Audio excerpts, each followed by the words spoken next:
everybody out there in Illinois. This is Tom Wise and Joe Mickley coming to you from the wide world of sports here in Disneyland, Orlando, Florida.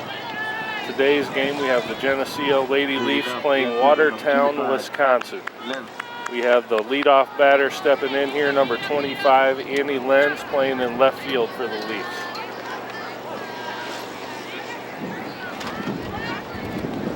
First pitch, right back to the pitcher, over to first, one away.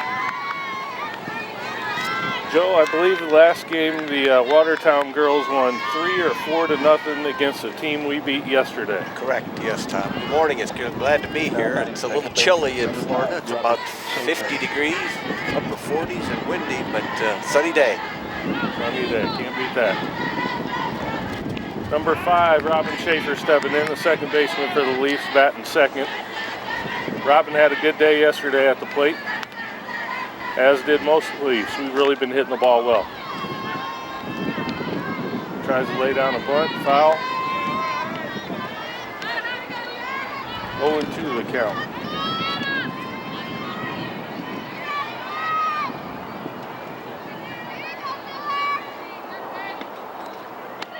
Number 7 pitching for Watertown doesn't look overpowering, Joe. No, she doesn't. Looks a little inexperienced, but Geneseo's hit the ball well so far this tournament. Yes, they have. Ground ball to second base. Number 10 flips it over to first, 2 away. Number 7, Katie Lenz will be stepping into bat next, playing shortstop for the Leafs. No, batting the shortstop. Number 7, Katie Lenz. Joe and I are out in right center field. Got a great view of the game. You can see the palm trees probably blowing in the background there. The wind is really howling, folks. Ball 1. A little low and inside to Katie.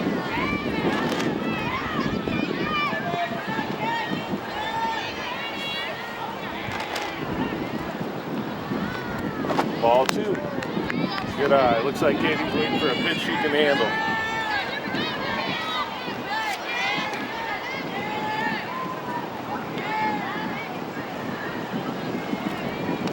Ball 3. A barrage of off-speed pitches here. That's 3 off-speed pitches in a row, Joe. Yep, Katie's showing a lot of patience at the plate. She's had a real good 3-game tournament thus far.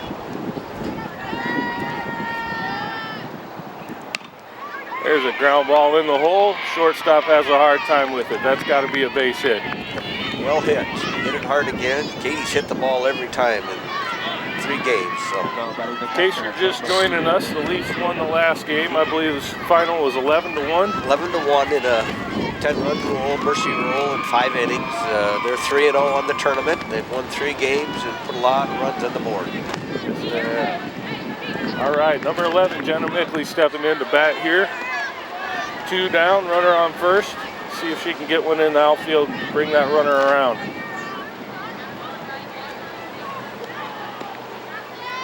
Ball, nope. Try the pickoff play at first. Ball scoots into the outfield. Runner does not advance.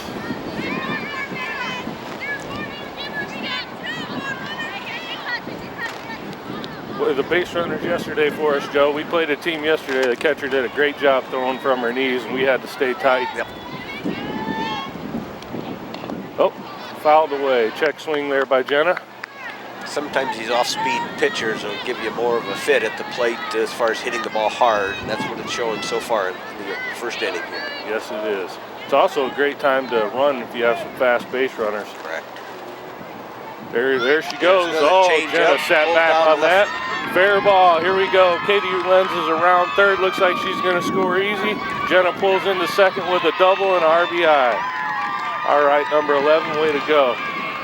Boy, she stayed back on that off-speed pitch real nice and drove it down the line.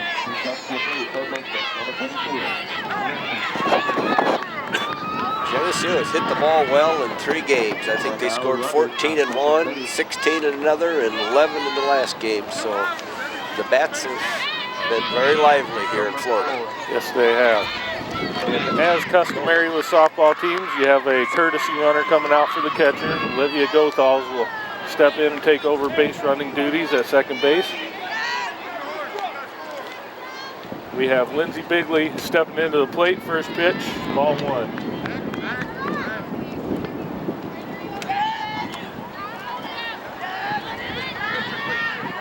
Well, let's see if Lindsey can knock the second run home for us here in the first.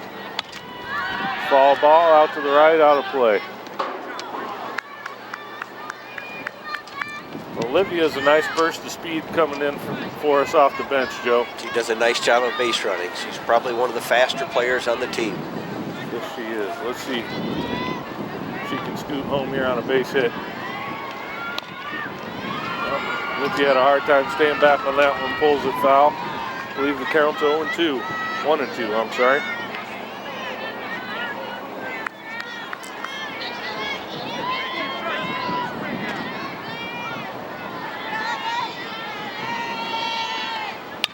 There's a nice shot up the middle. Center fielder makes a nice play on it. Goethals will score easy. Lindsey's going to try for 2 and stand it up. All right.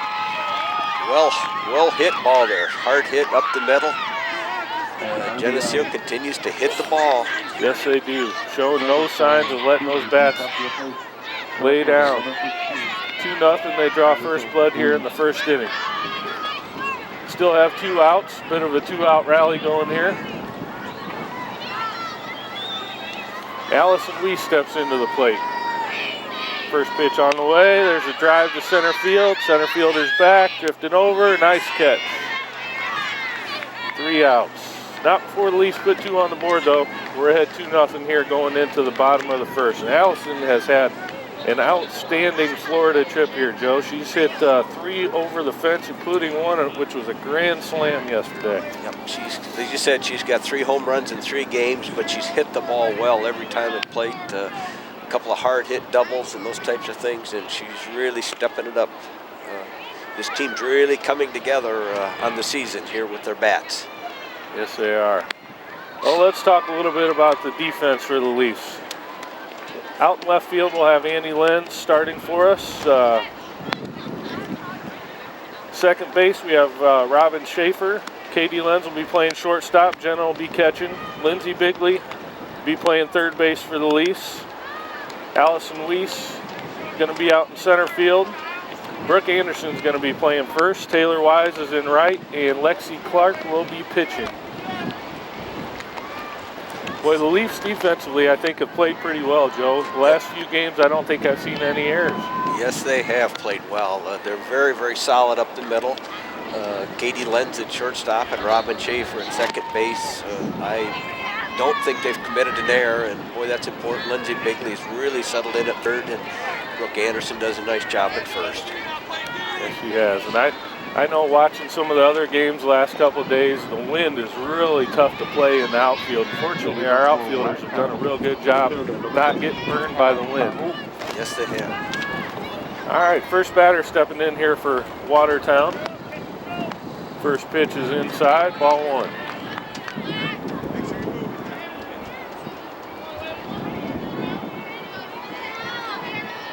Second pitch on the way, down the line, foul ball.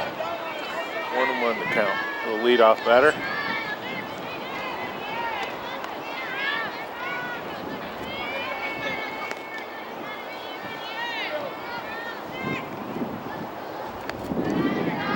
Joe, it's kind of nice. We can watch Robin Schaefer playing second base for the Leafs here, give us the signals on what pitches are coming. Yep. She's warning, she's communicating with her outfielders, whether it's an inside or outside pitch, so that they're prepared to maybe get a good jump on the ball. That's right. Well, 1-2 the count to the batter. Check swing, foul ball. And another gust of wind.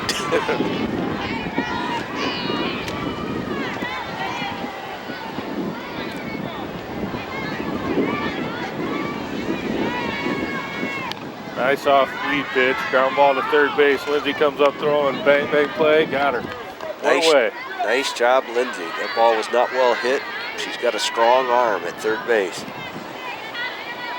Well, I would think with the right-hand pitcher, Lexi Clark can throw some mean curveballs today.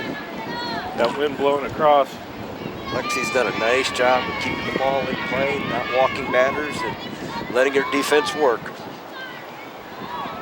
Ground ball down the left field line, foul. Strike one to the batter. One away here in the bottom of the first. Leafs lead 2-0.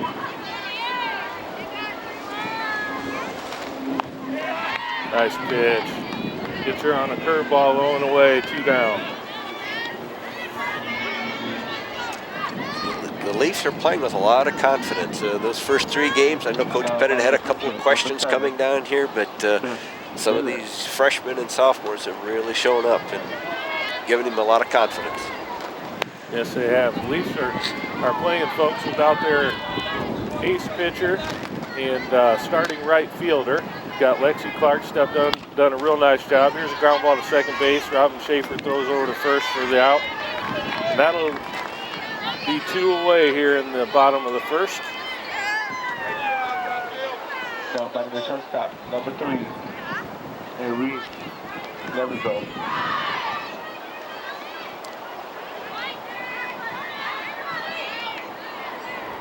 Number 3 hitter stepping in for Watertown. Nice pitch, strike one from Lexi. Joe, we were just saying how the Leafs have stepped up here. A couple of girls have hopped in there and taken over some of the positions for a couple of key players that didn't make the trip with us to Florida. And boy, I would bet these other teams couldn't guess we're missing a couple of our key players. No, I've had several opponents comment about not only our our 9 hitters, but our bats that come off the bench. They've been very successful and hit the ball hard too. There's just no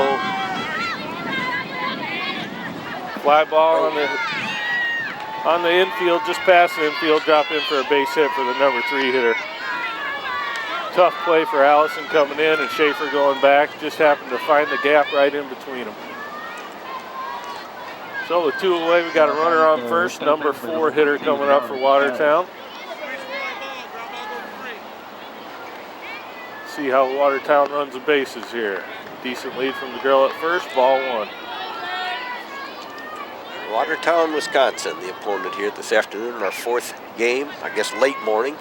2nd game of the day for us. There's a base hit in the hole.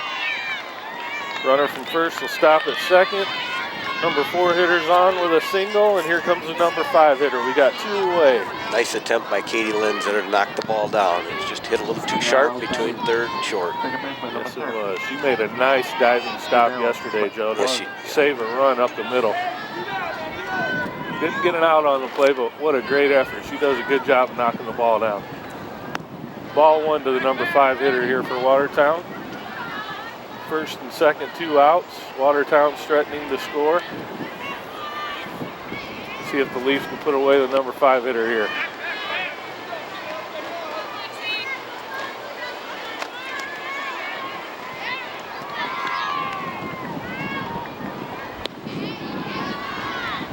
Ball 2. 2-0 is the count.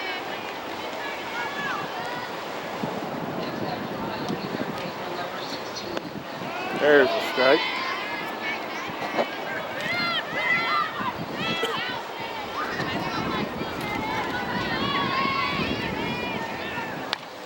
There's a chopper to the pitcher. Lexi had a hard time handling that one, Joe. Big hop there off the plate. Tough one to handle. You got to come up with that pretty clean. Watertown showed a little bit of speed there, so they got the bases loaded here. And still 2 outs. Still 2 outs. That's the first ball I've seen hit the last couple days. We haven't didn't make a play on. That's correct. It's one of those where you want to throw it before you get it. Oh, good dig. There we go. Nice pick up there by the first baseman, Brooke Anderson. Lexi threw one in the dirt to her, but that's what teammates are for. That's a good play by Brooke there. She stayed with it, showed some good first baseman skills. So Watertown gets a few base runners, but don't push anybody across at the end of one. It's Lady Leafs 2, Watertown, Wisconsin 0. Kind of recap our tournament here, Tom. We've played a team from Ohio, 2 teams from New Jersey, and now a team from Wisconsin. Get a little bit of all the teams across the country in 2 short days. This is obviously a beautiful complex down here. We're at one of the 2 softball complexes with 4 fields in each complex, and well organized, well run tournaments, beautiful facilities. Yes, they are. Leaning on a temporary fence right now. The softball complex here looks like it can be set up for baseball or softball, but you can hardly tell the difference. The outfield fences, even though they're temporary, are nicer than a lot of the fences we see back home that are permanent. Yes. Yep. The complex here, as Joe said, we've got soccer games going on, I believe. I've seen lacrosse teams. Rode over on the bus with the lacrosse team this morning. Several baseball teams. This is the home of the Atlanta Braves spring training camp, so there's a Major League Baseball facility right next to us. All right, looks like we're getting ready to start the top of the second here. Abby Levine will be stepping in for the Leafs. First pitch on the way. There's a sharply hit ball to second base, line drive. Second baseman makes a nice play, 1 away. Now batting number 10, Brooke Anderson. Number 10, Brooke Anderson, stepping in to bat next for the Leafs. Brooke Okay. had a good game last game. Jacked one over the fence, Joe. Got her first home run of the year and was pretty happy about it. Looks a strong hitter. Long fly ball to center. Nice play by the going back. She was about 8 or 10 feet away from the fence there, Joe. Just need a little more. She hit it, got underneath it a little bit too much height. That's right. That's when you want one of those gusts of wind to come along and help you out.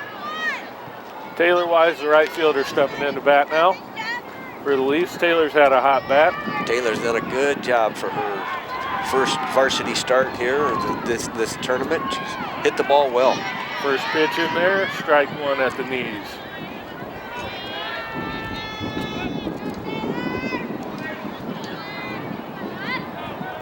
Here comes the second pitch. Looked outside to me, called strike 2, Joe. Dad didn't like that call.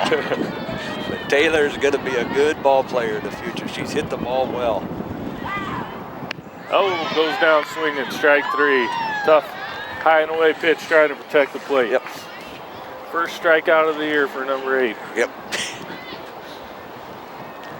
So, going into the bottom half of the second here, Leafs still leading 2-0.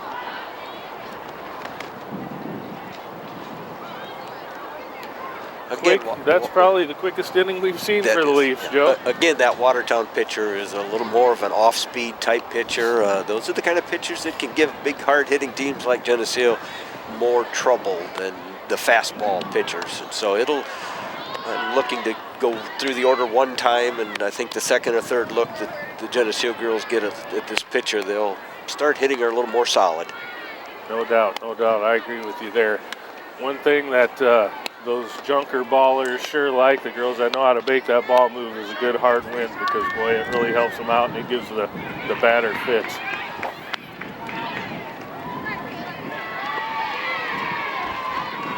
Well, we're finishing up here our 2-day round robin tournament here in Florida. The Leafs are 3-0, have handily beaten all of their opponents. 2-0 here in the bottom of the second. Watertown getting ready to bat. Now batting the catcher, number 13, Megan Kirk.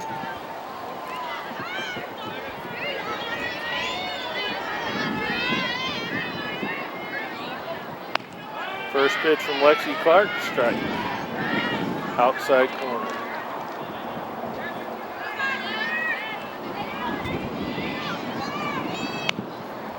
Ball hit back to Lexi. Second pitch over to first, 1 away.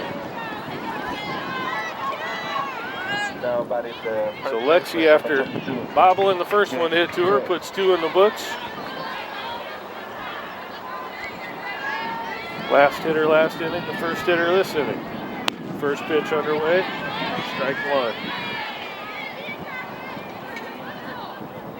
It's starting to warm up here, Tom. I see a few of the girls have taken off their sweatshirts, but it'll be a nice day. Yes, it will. Strike 2. 0-2 to the batter.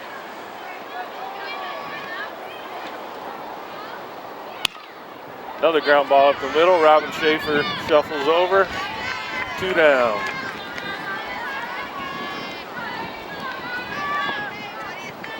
Boy, Robin sure does have good range. I've seen her make a variety of plays this weekend, and she's as solid as they come at second base. that strengthens that up the middle defense that we have. Yes, it does. Strike one to the batter. 2 away here in the bottom of the second. Leafs lead 2-0.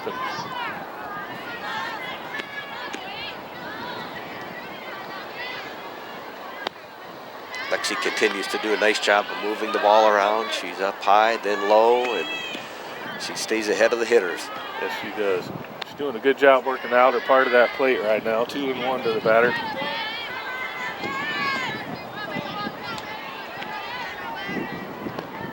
Nice pitch. Inside corner, strike 2.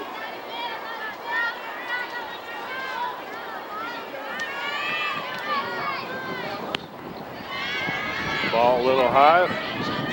Gonna go full count on this batter.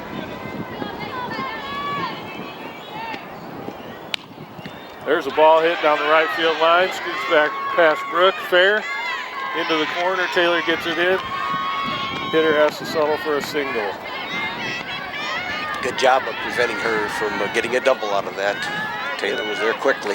Yes, it was. That ball was right on the line. Brooke made a good effort at it. I think she actually got leather on it, but it got past her into the corner. Now batter number 6. So 2 away. Watertown gets a runner on. Strike one here to the first batter. Nice pitch by Lexi. Into the bottom part of the lineup. See how good they are with the 7, 8, 9 hitters. Runner goes on the pitch. Throw down from Jenna's a little high. Runner steals second. So with 2 away, Watertown's got a runner on second base here. 0-2 is the count to the batter. Lexi make a nice pitch here. Maybe that stolen base won't mean anything. Whoa! Pitch high and inside gets the batter right in the helmet. So we're going to put another runner on here. Be 2 away with first and second. I think that one just got away from Lexi a little bit. Yep, that's not exactly what Coach Pettit wants in that situation with an 0-2 count, but that happens, and when Lexi's moving the ball around like that, you're going to get those kind of pitches once in a while. Yes, you are.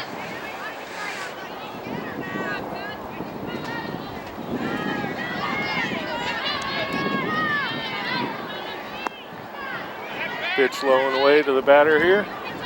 Ball 1. Watertown's had 5 base runners now. Ball 2 to the batter, 2-0. Boy, this is what you don't want. Fall behind against a hitter here with a couple runners on. There's a strike, 2-1 the count. 2 outs. Lexi has to go back and make them be hitters. Let them be hitters and let your defense work. That's exactly right. Strike 2, nice pitch from Lexi there. Looks like she's found it again, 2-2. Oh, there's a hit. Right field through the hole. Taylor gets the ball in. Runners have to hold. Good defense by the Leafs there. Boy, you like to see that when they hit a ball to the outfield. You can't get a runner home from second. Means your outfield's playing the proper depth, hitting their cutoffs, and respecting your defense. That's good fundamental softball there, where you hit your cutoff people and don't let them advance any runners. Well, I think with the 2-0 game, Joe, I would have sent that girl on third if I was the third base coach. Looks easy out here, but Taylor Weiss had a nice play on the ball, and I think she would have been out at home with Robin Schaefer's relay throw. I think you're right. So, looks like Coach Pettit's going to make a change here. Freshman pitcher Emily Zadarak is coming in to pitch for Lexi Clark. Getting thrown into the frying pan here, Joe. Yeah, Emily's done a nice job. She's pitched on and off in all 3 games, and she's a different type of pitcher than Lexi. She throws a little bit harder, but she showed a lot of maturity for a freshman in her first varsity games. Yes, she has. Of course, these girls play a lot in the summer. They all play on ASA teams, and so they play a good 60, 70, 80 games a year, and it shows in their experience down here. Geneseo, by far, is a very well-coached, well-disciplined team, very experienced. Yes, they earn a lot of their stripes in the summertime and come and display what they've learned here in the spring for their high school teams. Emily about to step in and do that right now. She's got 2 away here in the bottom part of the second. Geneseo still leads 2-0. First pitch to the batter, ball 1. Watertown's got the bases loaded on a hit batter and a couple of base hits through the infield. Ball 2 to the batter, 2-0.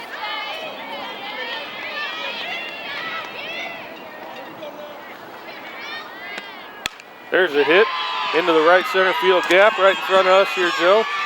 Allison picking up the ball, getting it in. The relay, we got to play at home. Nope. All right, so Watertown's going to push 2 across on a nice double there to right center field by number 3.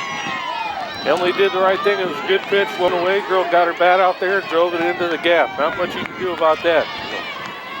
Good piece of hitting by number 3 there to push a couple of runs across and tie this game up. All that with 2 outs. All that with 2 outs. Here's a ball hit. Oh! Another bloop single. Number 15 just over the infield there.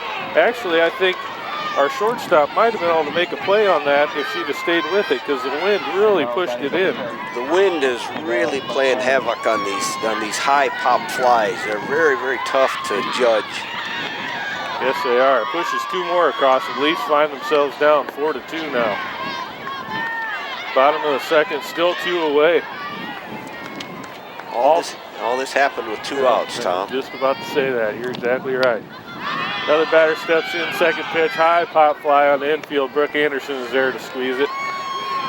We're out of the inning, but not before 4 runs come across for Watertown, Wisconsin.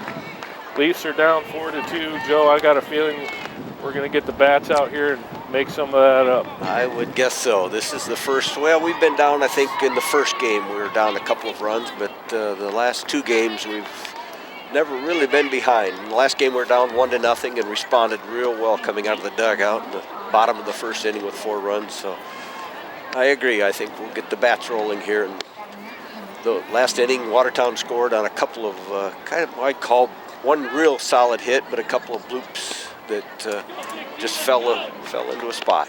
That's right. This TV50 telecast is sponsored in part by B&B Lawn Equipment and Cyclery, On Guard Security, Central Bank, Chicago Street Decorating Center, Vandemore Funeral Homes, Eric Henderson and Greg Anderson of Country Financial, Geneseo Dairy Queen, Stackhouse More, Farmers National Bank, Geneseo Telephone Company, Holland & Sons, Hammond Henry Hospital, Hazelwood Homes, IDC Technology Solutions, Geneseo Good Samaritan Village, Northside Rexall Drug, Protec Auto Body, Turpins of Geneseo. Please patronize these fine businesses and let them know you appreciate their support of this TV50 telecast. I think the wind might be dying down just a little bit. The girls, like you said, are shedding their sweatshirts, sweatpants. Going to be a nice day today. Started out the day unusual for Florida. They're talking about record cold temperatures tomorrow. This morning was mid-40s when we got up. Not very much sun this morning, but the sun is definitely out now and helping to warm things up a little bit.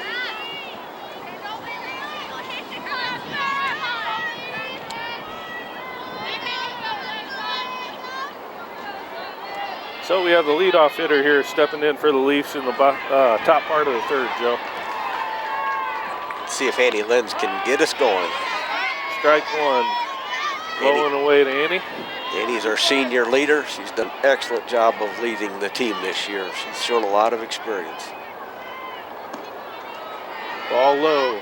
Being patient in there. 1-1 the count to Annie.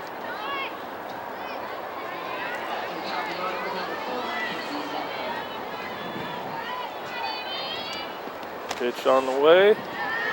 Ball 2, a little high. 2-1. At this point in the game, down a couple runs, it's all about base runners, and I think the senior leader knows that. She's being patient, waiting for a pitch she can drive. There's a ball hit up the middle. Line drive to the shortstop, 1 away. Pretty hard hit. It's right at somebody. So far, that's the way it's been for the Leafs. They'll find holes here pretty soon. Robin Schaefer stepping in to bat for the Leafs, number 5, second base. Lefty, first pitch on the way. Lays down a bunt on the third baseline. Foul ball, strike 1. Boy, if that had been fair, Joe, I think it's safe to chalk that up as a single. Robin's done a nice job this year of mixing up both her power and her bunting ability and her slapping. She'll take what the defense gives her. Yes, that's exactly what she was trying to do right there. There's a ball hit up the middle. Base hit for Robin Schaefer. Second baseman couldn't get there in time. Again, she went from the lay down to bunt. The third baseman moved in, so she went ahead and swung away and put the ball in play up the middle of the field. That's right, that's right. A lot of times, she'll bunt that first time, try to put it down the line just to draw that third baseman in enough so if you hit it hard, she can't get it. Opens the field up. Opens it up. Katie Lynn stepping in to bat for the Leafs. First pitch, ball high. Robin, good lead at first.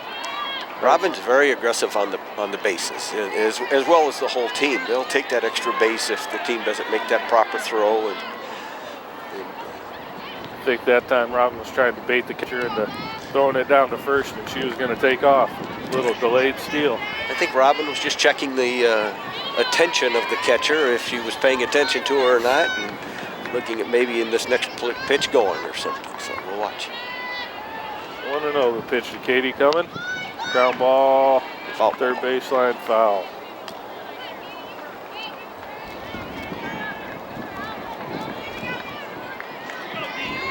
So just starting the second time through the lineup here.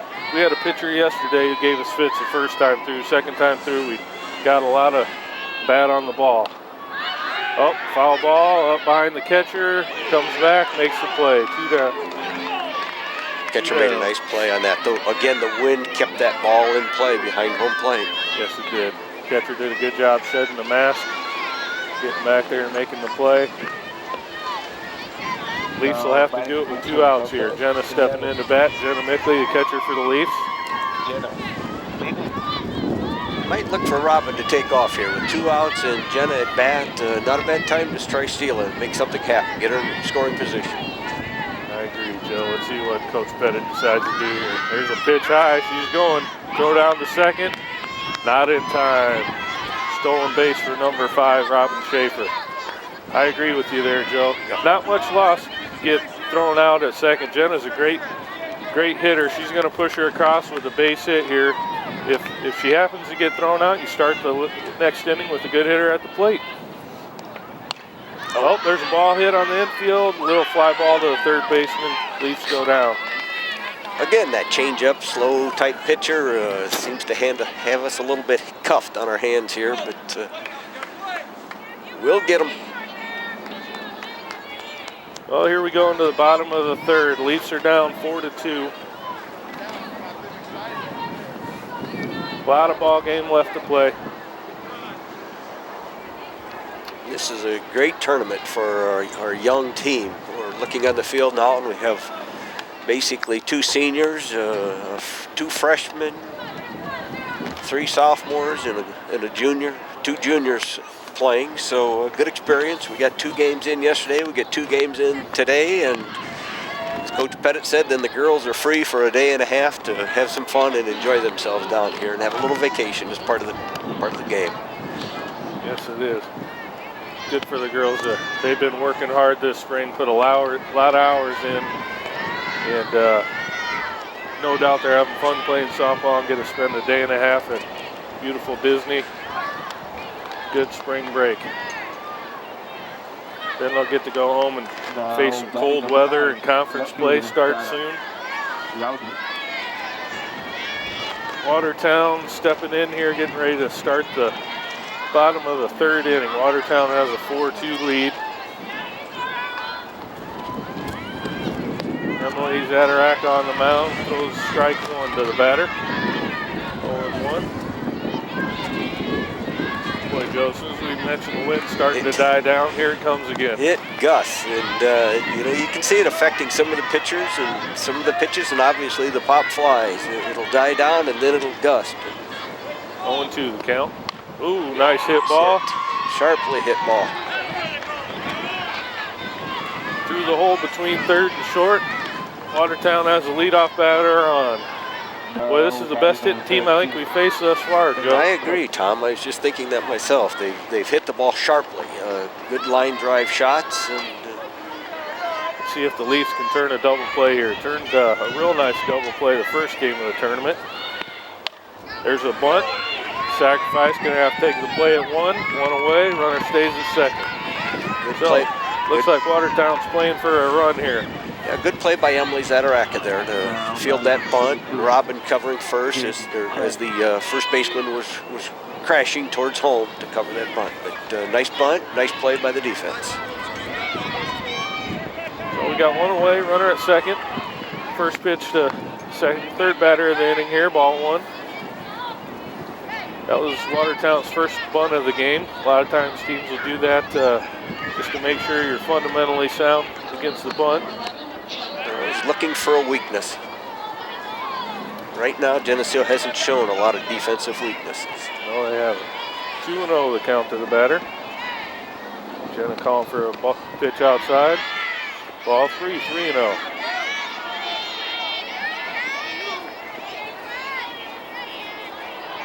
See if Emily can battle back on this batter here. 3-1. Batter obviously didn't have the green light there, Joe. Nope, I don't think so. That was a nice pitch by Emily. Hit the inside corner. So let's see if she can work her way back on this batter. There she goes. There's a sharply hit ball to second base. Robin Schaefer makes a nice play over to first. 2 away. Runner advances to third. Nice pitch there by Emily, making her defense work. Another hard hit ball, but fortunately Robin only had to shuffle over a couple steps.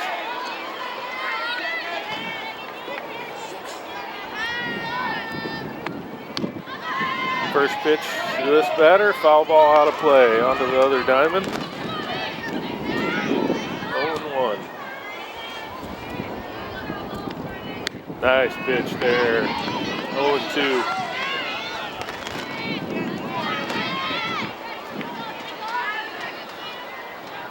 See if we can get out of this inning here, Joe. Nice pitch. 0-2 count. Emily will nibble at the corners here with the next couple pitches, try and get the batter to swing at one of Emily's good pitches. There it was, right there. Yeah, Jen set up on the outside corner for that 1-2 pitch, and Emily hit her spot. Did a nice job of coming back there. No runs. So we head into the top of the fourth inning. Watertown, Wisconsin leading 4-2. Leafs will have to try and get the bats going here. Yeah, Coach Pattett's been very happy with the tournament thus far as he came down with his, the Maple Leafs try to come every other year, so it gives these girls an opportunity, at least if they play for 4 years, to make this trip. And it's been very well organized and well run by the Leaf Booster Club. They've done a nice job of organizing all the events and fundraising, and guys like Lynn Lenz and Mike Ricketts and those people have done a great job of putting this thing together. Yes, they have. One of the things as a freshman parent, Joe, that I've been really impressed with is the dedication by the parents and the players to really make this a great program. Well, if you know Coach Pettit, you know it's going to be well organized, it's going to be well run, and it's going to be 100% effort. There isn't going to be anything short of that from the parents, the booster club, or the players. That's what makes this such a fun group of people to be around. Yes, it does. And they've picked a fine place to have a spring tournament here. You and I are veterans of lots of ASA tournaments, and this is a first-class facility, first-class grounds crew, first-class umpires. It's a great place to bring a team to play. Oh, so first batter here for the Leafs hits a long fly ball, didn't even have a chance. Lindsay Begley, there was no doubt about that one. It was gone from the time it hit the bat. Lindsay Bigley showing she's been doing some work in the offseason on her swing right there, folks. That ball was a good 20 yards over the fence. The Leafs do their little celebration there at home plate, and the Leafs now are only down a run. So Lindsay makes up the deficit, or draws the deficit down to 1 run here, Joe. Stepping up for the Leafs is somebody who's no stranger to home runs either. Allison could tie it up here with 1 swing, but I think we'll just take a base hit here with nobody away. First pitch, ball high. Boy, Joe, no doubt when that one left the bat. That was gone. It sounded good and had a little bit of wind aid, but that would have been gone in a lot of fields without any wind. Allison hits a shot, right to the second baseman. From our angle, it looked like it was going to get over her head, but makes a nice jump and catch, 1 away. Boy, 2 hard hit balls in a row. Hope you're right in that the Leafs have seen her a couple times and start hitting the ball a little harder. Yeah, here we are in the top of the 4th. We need to get some consistency at the plate. Abby Levine stepping in. Check swing, she went 0-1. Abby Levine, a tall girl to begin with. She gets that bat really high. Looks intimidating at the plate, Joe. Yes, she is. Pitch in there for a strike. She hits it to third. 2 down. 4-3, Watertown here. Top half of the 4th. Brooke Anderson stepping into the plate. See if we can get a couple runs here with a couple outs. Whoa, hard hit ball down the left side there. Inside strike to Brooke, and she turned on that one. Pat Mitchell doing a dance over there, third base coach for the Leafs. See if she can straighten one out here. Watertown throws a slow changeup at Brooke for ball 1. 1-1 the count. Trying to lean on the fence here, Joe. Can't get her done. Ball hit up the middle hard. All right. Play, get through the gap, get through the gap. But hard hit ball skipped right over the shortstop's glove, trying to make a play on it up the middle there. Brooke's bat has really come alive the last 3 games. She had that home run in the last game, and you can see her confidence start to build.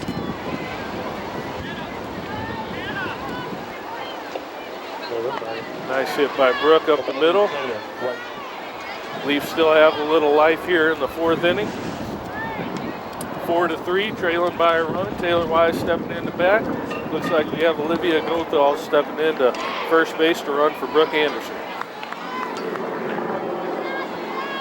If Taylor can get one in the gap here, Joe, I think Liv will have a good chance of scoring. With 2 outs, she can go on the crack of the bat, and she'll have an opportunity to score. I think Coach Mitchell will have her moving. Here comes the first pitch to Taylor. There Sharply it is. hit ball up the middle. Base hit for the Leafs. Nice hit, Taylor. Hit a little too hard, though. It was a 1-hopper to the center fielder. Hit it right at her. Boy, 10 feet right or 10 feet left, and Liv scoring on that, but center fielder didn't have to move. But still have 2 runners on with 2 away. Andy Lynn's the leadoff hitter for the Leafs, is stepping in. This will be her 3rd look against this pitcher. Let's see what she can do. Ball 1. Kind of nice to look out there and see 2 freshmen running for the Leafs. This has been a great experience building event for a lot of underclassmen for the Leafs this weekend. Strike 1 to Annie. I say weekend, I'm so used to playing on the weekend, Joe, in ASA tournaments. Still during the weekend. During the week. We're on spring vacation, Tom. Let's go, Annie. We need a base hit here. Strike 2 to Annie. 1-2. She'll have to protect the plate now. Leafs are good 2-strike hitters. Those were not her pitches. She's patient. She's a senior. Waiting for her pitch. There's a nice hit ball. Sharply hit. Sharply hit. Can't handle it. Everybody's safe. Good job, Olivia. Shortstop had a hard time with that one. That's what happens when you hit the ball hard. Even though it's right at somebody, It's hard to pick that ball up when it's bouncing that hard and that fast at you. But Goethals, the freshman base runner, moved quickly on the crack of the bat, so the shortstop didn't have a play at her third. That's all right. Good hustle by the freshman. Bases are loaded. Robin Schaefer stepping in. Up the middle. Nice diving Good job. play. All right, the Leafs have one in. Taylor Wise around trying to score. Gets in. Catcher can't handle it. Leafs push 2 more across on a ground ball up the middle there. Second baseman made a great play diving to stop it. Taylor Wise was hung out to dry running between third and home. And, you know, every now and then you got to put the pressure on the team to make a play, and I think that's what Coach Mitchell did right there. He sent center, and the other team couldn't make a play, catching the ball and putting the tag on her at the plate. First pitch, ball. So the Leafs take the lead here, top half of the fourth, 5-4, Joe. Again, good aggressive base running. The second baseman made a great stop on the ball, but because of the aggressive base running, there was no play at second. Boy, sharp hit ball, fair down the line. Katie Lenz has all day to run on this one. Left fielder over, gets it in. 2 more runs come across for the Leafs. Great hit by Katie Lenz there down the line. Just turned on that fastball. As you said earlier in the inning here, Tom, this is their third look at this pitcher, and you can see they're starting to tee off on her a little more each time. Yes, they are. 7-4 Leafs now, 2 away, another 2-out rally. We've scored, I think, 5 or 6 of our 7 runs with 2 outs, Joe. Yes, we have, and that's that aggressive base running that you can do with 2 outs. You're off on the crack of the bat, and that's prevented us from getting into some force-out positions. So Jenna bat cleanup for the Leafs steps in here. 2-0 the count to her. Looks like she's going to get, hopefully she'll get a pitch she can handle here. And drive in Katie, who's on second right now.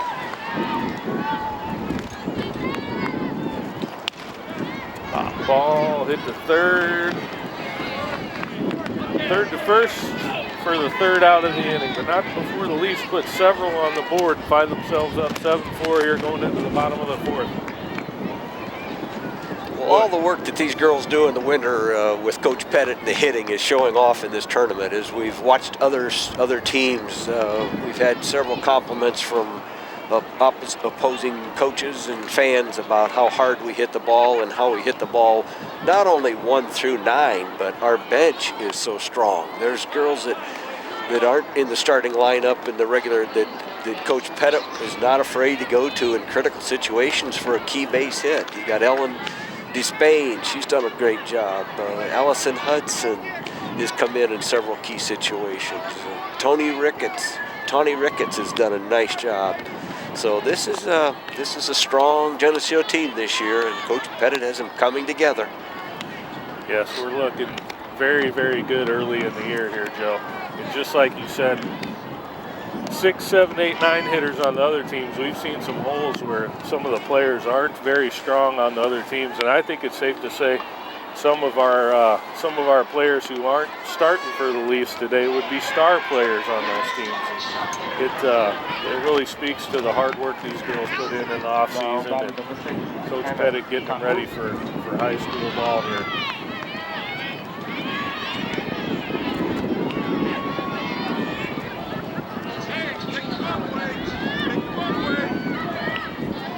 Bottom of the 4th, 7-4. Geneseo is up. Watertown stepping in here. Emily throwing the first pitch, strike 1, swing and a miss. Yesterday, Joe, everybody got a chance to play for the Leafs. The first game, everybody got a chance to play, and hopefully we'll break this game open a little bit. Everybody will get a chance to play again. I think in all 3 games, all the girls that have come down have had an at-bat and a fielding position, and all of them have performed very, very well. 0-2 the count to the batter. Ball outside, 1-2.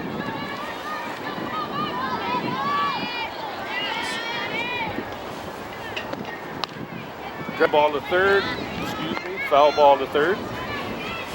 Count will remain 1-2. Olivia Goethals yesterday did a nice job in center field. She's been running the bases a lot. Knocked one off the fence yesterday. Joe's about 3 feet away from being a home run as Emily strikes out the first batter here in the bottom of the 4th. And Sammy Peters has come in a couple of times in base running situations. She's hit the ball hard. She hasn't found a spot yet, but as far as that hit goes, but she's hit the ball and done a nice job defensively and run the bases well.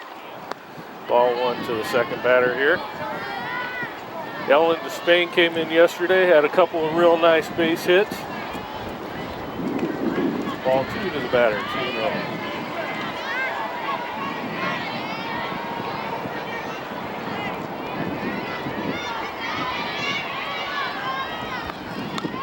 Let's see if Emily can settle down here and play a little defense, maybe get a 1-2-3 inning. We haven't had one of those for a while.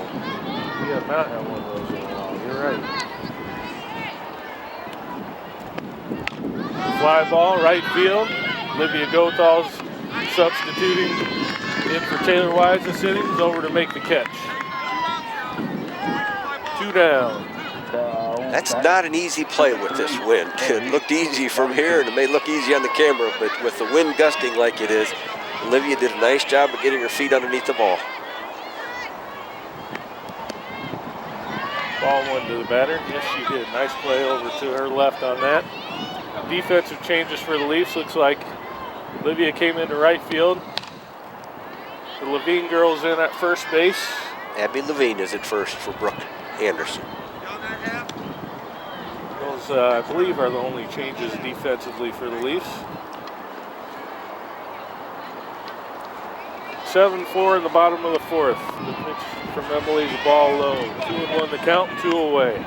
She's doing a nice job at nibbling at the plate. She's high, she's low, and inside and outside. Jenna calling for the pitch on the outside corner. Great pitch. Drives it into the gap. Got to play at second. Boy, perfect pitch by Emily. Jenna didn't have to move her glove. The girl just stuck her bat out there and drove it right where it was pitched, Joe. Did a nice job, but you still have 2 out here for Geneseo, so you're just playing it out. Just playing for an out, you're right. So that ball coming all the way to the fence right in front of us. Right here. at us. Allison Weiss and Olivia were both here at the same time, both really quick outfielders. Get it in, hold her to a double. 2 away, runner at second. Pitch in there, a little bit low, ball 1. So Watertown getting base runners every inning, showing that they have some bats of their own. Foul ball down the line, 1-1's the count. As you mentioned earlier, Tom, I think Watertown is one of the better hitting teams that we've seen here. They've done a nice job of hitting line drives and staying in there with us. Boy, good Close. pitch there from Emily. Close. Jenna wanted that pitch. Umpire didn't give it. They get a 2-ball, 1-strike count, 2 outs. 3-1 will be the count. Ball inside. Jenna does a nice job. When she disagrees with the umpire, Joe, she'll hold that ball there for a second, basically questioning Making the call. It may not affect that call, but she's learned through the years that a lot of times that might set that next call up. If she holds that glove there and puts a little doubt in his mind, that holding that glove there just lets him know that what she thinks about the call, so, without verbally saying anything. So that's right. So ball 4 to the batter. Still 2 away with a couple runners on. Another important thing, it also signals to Coach Pettit that she disagrees with the call. That's why you see catchers doing that. That's when the coaches know they need to start chirping a little bit and let the umpire know that was a pretty close pitch. So here's the first pitch, 2 away. Fly ball to second base, Robin Schaefer squeezes it, and the threat is gone. Heading into the top of the 5th, Leafs lead 7-4.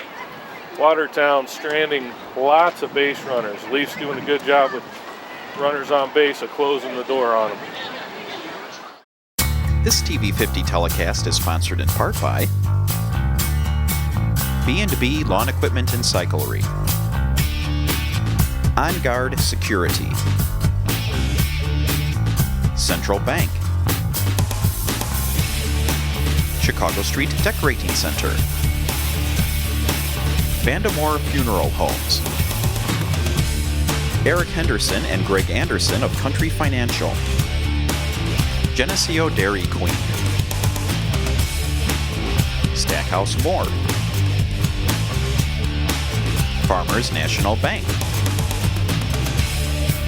Geneseo Telephone Company, Holland & Sons, Hammond Henry Hospital, Hazelwood Homes, IDC Technology Solutions, Geneseo Good Samaritan Village,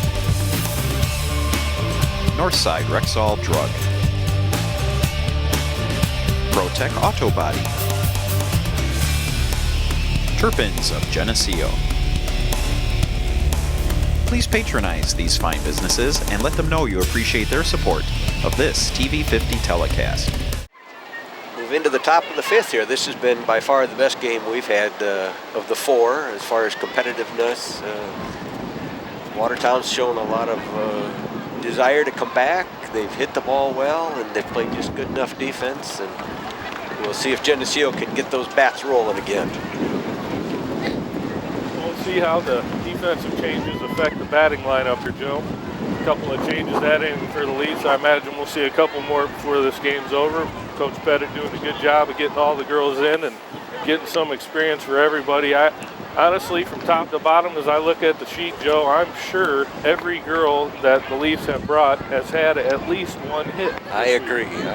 We don't have the statistics as far as batting averages and those types of things, but Bob has a girl on the bench named Ellen Despain, and he's not afraid to use her in any situation. I think she's probably one of the better hitters on the team, and she can hit the ball hard in a lot of different directions, and we may see her come in a critical situation here if he needs a hit. Looks like Lindsay Bigley's going to lead off for the Leafs this inning. Last at bat, first pitch from number 7 from Watertown. About gave her a sore neck. Lindsay drove it a long ways over the left center field wall for a home run. Let's see if she can do it again. Now batting is number 22. Lindsay. So once again, 7-4 Leafs here in the top half of the fifth. Leafs stepping in to start the inning. Lindsay Bigley, 22, playing a solid third base for the Leafs the last couple days. Now, Lindsay moved from shortstop to third base this year and has done a real nice job. She's settling in there and learning how to play that position. So she's shown her bats really come alive again here in this tournament. 1-0 the pitch, the count. Here's the pitch. Ball hit up the middle, shortstop over, makes a nice play over to first, one away. Hard hit ball, one hopper right up the middle to the shortstop. Yep, shortstop, just like you said, hard hit ball, but she got the Sunday hop on that one, Joe. Ball bounced up to her, easy play for her over in the hole. Into the bat for the Leafs now will be Allison Weiss playing center field. First pitch underway, a little bit low, ball 1. Boy, the Leafs, I'm really impressed, Joe. The Leafs have shown a lot of patience at the plate. Yes, they have. As aggressive a hitters as they are, they wait for their pitch.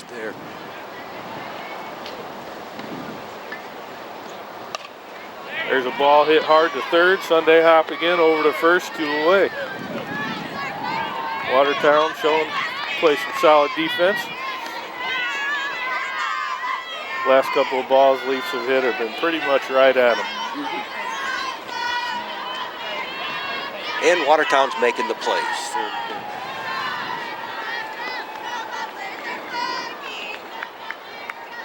So it looks like Tawny Ricketts here is going to get a chance to hit for the Leafs. Is that Tawny, Joe? I think it is. Number 20, yes. Yep. At least assuming she has the right sweatshirt on. Tawny had a nice hit in the last game, a hard hit line drive right over the shortstop's glove, and Tawny again is a very capable hitter coming off the bench. So this will be Tawny's first look here at number 7 pitching for Watertown. Stepping in, 2 away. First pitch, Tawny swings, fly ball over the third base area. Leafs go down 1-2-3. Tough defense by Watertown that inning. Leafs hit it hard. We'll head into the bottom of the fifth. Leafs ahead, 7-4. Leafs have brought quite a coaching staff, Tom. The Leafs have brought quite a coaching staff. They're taking a chapter out of the football program's playbook here with the number of coaches per player. You got Amy Vandy Rostein, I'm sorry, is coaching at first base, and Pat Mitchell is at third.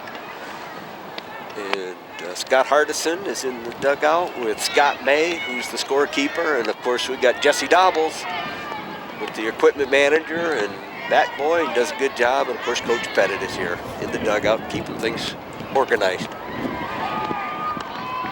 Leafs coaches doing a great job during the games, encouraging the girls.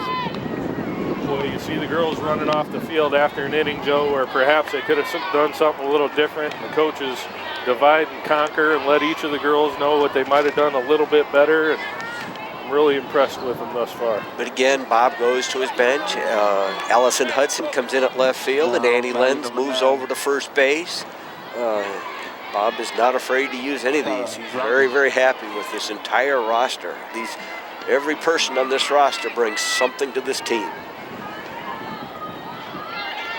So Watertown will step in the bat here in the bottom of the fifth. First batter, Emily Zadaraka, pitcher for the Leafs, strike one. That one looked a little high, Joe. It's a strike, it's a strike. Might be opening the strike zone up here a little bit. Second pitch down the left field line, foul ball. One of the things about the Leafs, Joe, we're really versatile. You look at who's playing defense for us right now, and if you look at all the different defensive sequences we've had, there's been a lot of girls playing a lot of positions the last 3 games. There's a weakly hit ball to shortstop. Over to first. Lenz to Lenz, one away. Katie Lenz shows her arm strength again. That ball wasn't hit very hard. In softball, that's not an easy play, as you got the shorter bases, and Katie threw her out by at least 4 or 5 steps. Ball a little outside. Katie does a good job, Joe, getting rid of the ball. From the time it hits her mitt till it's in the air to first base has got to be one of the quicker times out there as a shortstop. She's turned a couple of double plays this year because of that quick snap throw that she had. 2-0 the count to the batter. There's a good pitch by Emily. 2-1, swing and a miss. Bottom part of the fifth, Leafs lead 7-4. Watertown threatening every inning. Some good hitters. Here's a weak ground ball over to second base. Robin Schaefer throws her out, 2 away. Pretty routine ground ball for Robin. She's been a starter at second base for Bob for at least 2 years. She was moved up as a freshman and shows a lot of experience. So 2 away. Here's a base hit up the middle. Allison Weiss will field it and get it in. Watertown once again. Can't go an inning without getting somebody on base, Joe. Nice hit, nice line drive hit. Nothing you can do about that. Just keep her at first with 2 outs. Good time to run. Pitch from Emily's a little low. 1-0. 2 down, runner on first. Next pitch, a little low. Just a little low.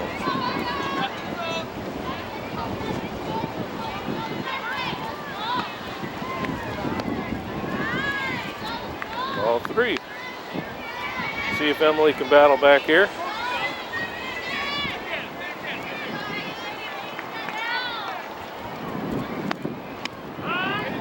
There's one right down the middle, 3-1. Well, this is where you throw it over the middle, Joe, and let your defense do the work. 2 away. That's what she did. Foul ball. 3-2.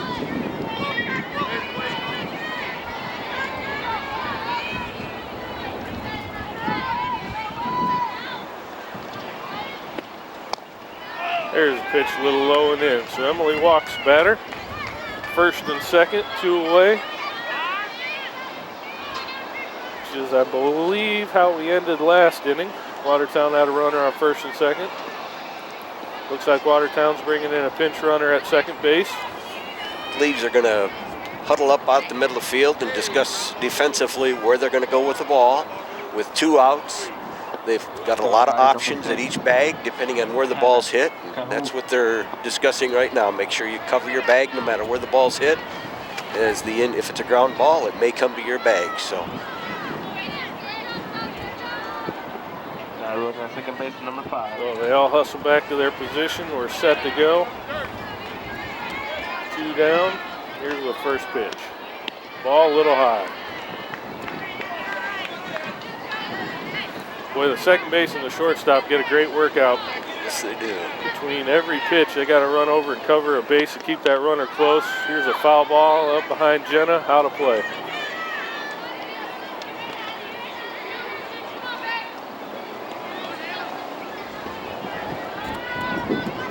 1-1 the count.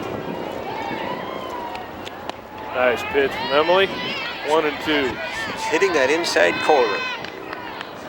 That pitch right at the knees. It's a tough pitch to hit. Jenna's setting up again inside. There's a hard hit ball to left field. Plenty of room. Good job, Nice play.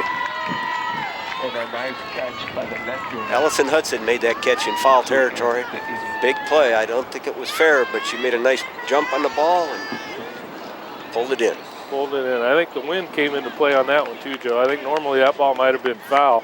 Yep. The wind pushing it hard back into play, and Allie was able to go over and make a play on it. Again, they get out of the inning though with no runs. So Watertown strands 2 more base runners, 7-4 here going into the top of the 6th. See how the batting lineup changes for the Leafs here as we made some more defensive changes that inning. Looks like Olivia Gothals will be leading it off for the Leafs, number 4.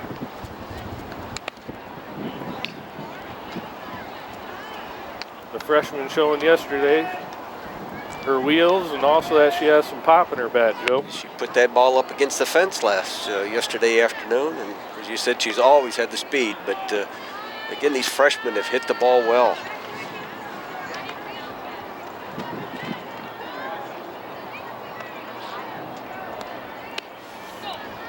Well, the girls are about 2 innings away from hitting the Disney parks here for a day and a half.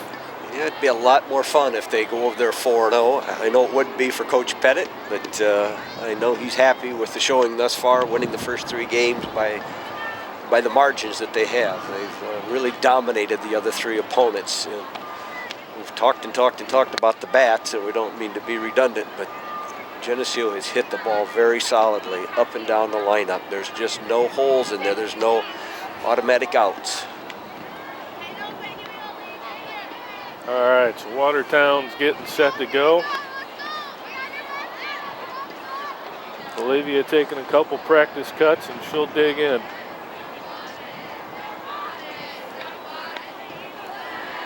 Number 8, Taylor Wise, swinging a bat in on-deck circle. Here we go. First pitch, nice hit by Liv. Left center field, left fielder over, makes the catch. 1 away. Well hit ball, just got underneath it. That's exactly what I was going to say. Got under it just a little bit. Need a little more of that top end in there to hit that line drive. So let's see if number 8 can get something going here in the top part of the 6th. Could use a couple more insurance runs, Joe. She had a nice hit last at bat, right up the middle of one hopper. There's a fly ball to second base. That one's not going to have the distance. 2 down. So 2 swings of the bats. Leafs have 2 fly balls and 2 in the books. Top part of the 6th here.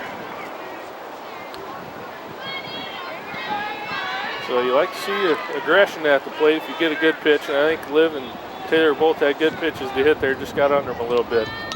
There's another first pitch swing by Katie Lenz. Yeah, the pitcher's starting to bring that first pitch across the plate, and sometimes when you get a pitcher like that, that may be the best pitch you see in the at-bat, so you got to be aggressive.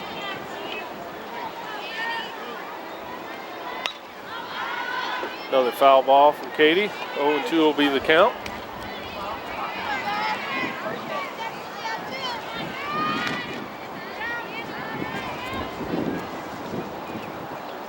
So this is the top of the order for the Leafs. I'm sorry, I'm saying Katie. That's Annie Lenz. Annie Lenz. Yep.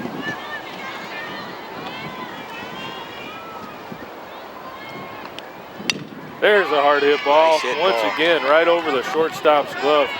I wouldn't have got in front of that one Nope, either, Joe. just a hard hit ball. That was a one hop, and the shortstop really didn't want much to do with that ball. That was hit strong. 2 outs. Andy Lynn strolls into second base with what I believe will be a double in the books. Robin Schaefer stepping in for the Leafs. See if she can drive an insurance run across for us. First pitch, high fly ball in the infield. Shortstop's back.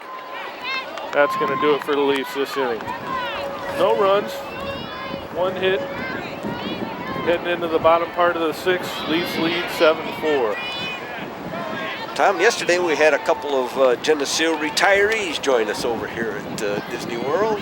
Harold Johnson and Jim Cross were over here giving us a few tips on softball. A couple of old softball players there, but we've had several other people who've joined us who are vacationing or wintering down here, and it was fun and nice to see them and visit with them. It was good to see them, and I think they were having as much fun as the girls were out there.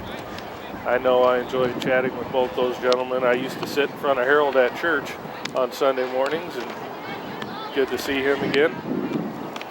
They were very proud of the Geneseo team and how they performed, and proud to be part of the program. So, Mr. Cross's brother is one of the batting coaches down in Moline. My daughter's been going to him for several years. Jerry Cross does a good job with a lot of these girls in the off season, keeping their swings from being rusty.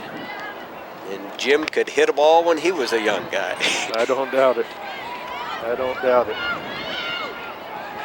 So 7-4 Leafs, bottom part of the 6th. Watertown has threatened every inning, Joe. They've gotten runners on base. They have pushed a few across. The Leafs doing a good job of closing the door with runners on base. Let's see if we can get a 1-2-3 inning here. It sure would be nice to finish up the Florida tournament here with a couple 1-2-3 innings. In the bottom of the 6th. Lexi Clark's back in to pitch for the Leafs here. Taking a couple inning break. Let the freshman throw. First pitch in there, first strike.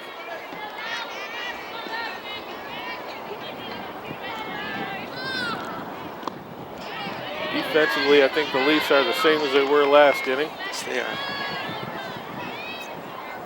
1-1 the count. Nice pitch, a little bit outside. Key in softball is to keep that leadoff runner out. Get that first out and keep that leadoff hitter off base. Good job. Nice pitch. Nice pitch from Lexi there. 2-2 is the count.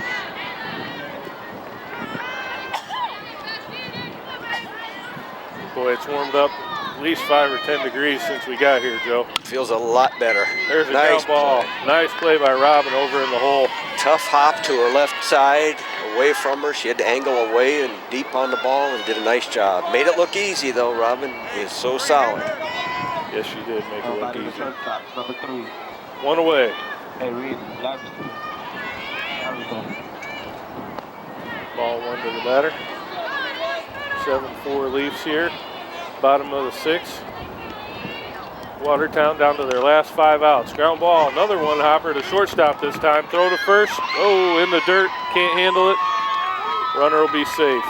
Andy Lenz did a nice job trying to pick that throw up from her sister. She got glove on it, hit her in the palm, and it bounced out. That's a tough one, Joe. That's a tough hop. It's you don't see Katie throw too many of those in the dirt, but Andy did a nice job of stopping it. Ball 1 to the batter. See if Watertown decides to run here. They need to make something happen. Yeah, with the 7-4 lead in the bottom of the 6th, they have to be careful here that they don't run themselves out of an inning, but if they've got good speed, they may go here. There's a ground ball through the hole on the left side. Katie Lenz couldn't get a glove on that one. Base hit. Runners advance. First and second. 1 away. Now, batting number 10, Carla. So the Leafs doing a good job making them hit the ball. Watertown showing they can do it.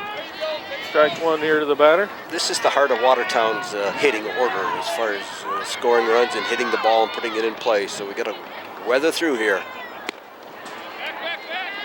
1-1 the count. with one out, you're still playing just an easy out, whichever easy out you can get.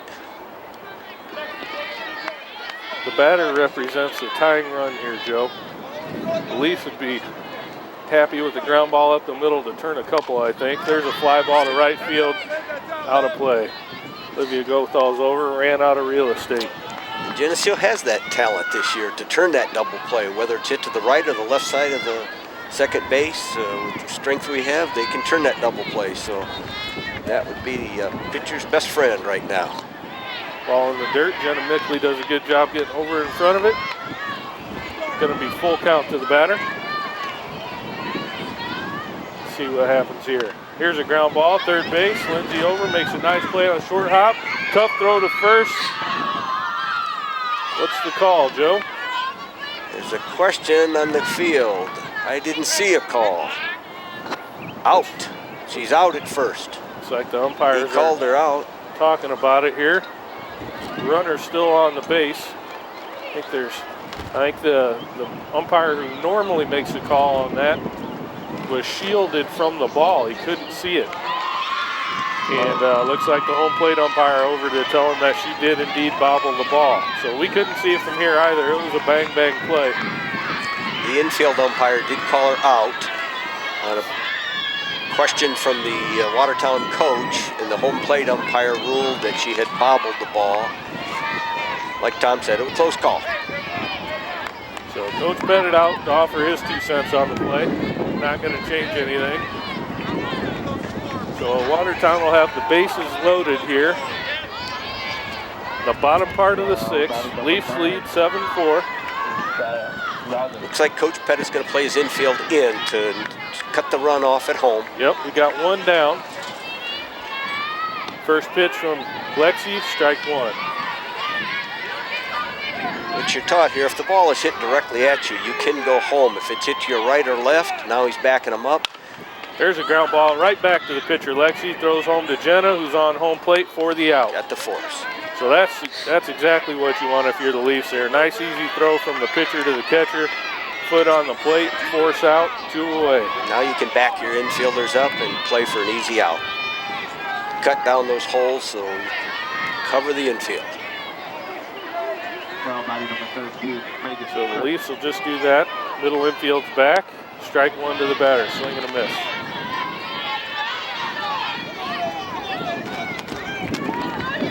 Outfield's at its normal depth. Strike 2. Nice pitch from Lexi. Looked like a breaking ball low and away. Batter couldn't handle it. Good 0-2 pitch. Now let's see what you can do. Nice pitch. Jenna set up on the outside corner and Lexi hit the target. Nice call, nice pitch. Good inning. So Watertown strands 3 that time. They threatened again, but the Leafs doing a good job closing the door. Nice ground ball back to the pitcher. Lexi made a good play into Jenna, and then strike 3 on the batter. Did a good job that time, Joe. Strike 2, the batter swung at it on the outside corner. Looked like Jenna moved outside about 6 more inches. See if she could get her to swing at the same thing, only a little bit safer. And she did just that. So head into the top part of the 7th. This will be hopefully the Leafs' last at bat of the Florida trip, Joe. Yep.